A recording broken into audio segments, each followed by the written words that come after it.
is Abby, and I identify as a straight cis female. So you might say, why am I here? It is because I have basic empathy. Basic empathy for people who are different than me, and people should be able to express themselves how they want to. How does it affect me? It doesn't. So I say to the people in there, just please let people express themselves how they want to be. It doesn't hurt you at all. It doesn't hurt them at all. It hurts absolutely no one. Thanks.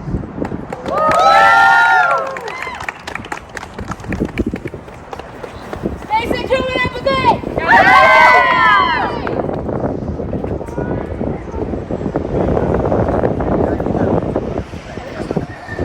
Alright, I know I started it off, so I figured I'd just close it out. If anybody else wants to go, let me know.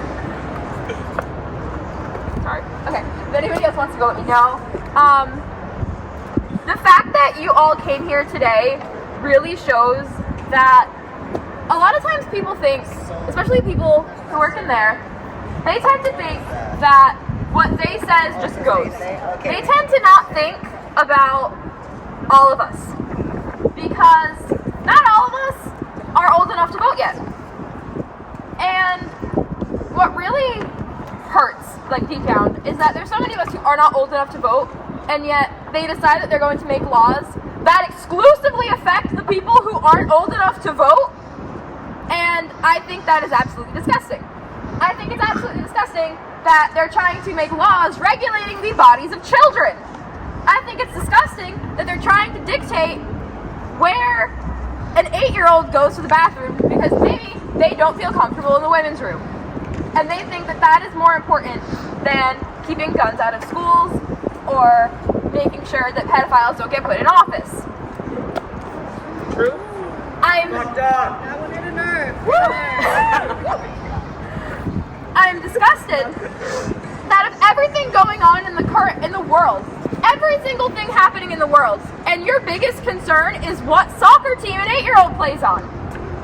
Out of everything going on in the world, your biggest concern is, once again, what name a kid uses in the classroom.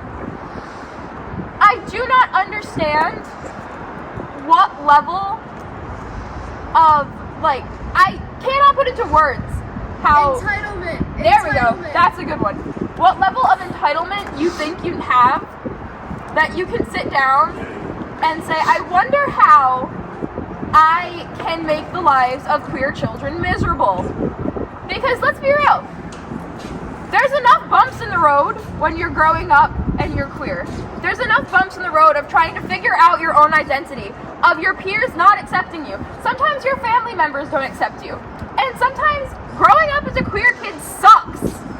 Sometimes it's not fun. But having a community of people who support you, even though they are not your blood family, having that community is what gets you through. Having that community behind you, having those teachers who support you when it feels like no one else does, having those friends who you can talk to, having that one adult in your life, even if it's not a parent, that you know you can go to and you know you can talk to and that you know is in your corner, even when it feels like absolutely no one else is, that is what gets you through. And that is what makes queer kids become queer adults. If these bills go through, there is blood of so many trans kids on the hands of these senators. Trans suicide rates are going up as it is. Do we need another reason to make them spike? No. Do we need another reason to make them spike? No! And are they going to spike if these bills go through? Yes! If these bills go through, the blood of trans kids is on their hands. Are we going to take that? No!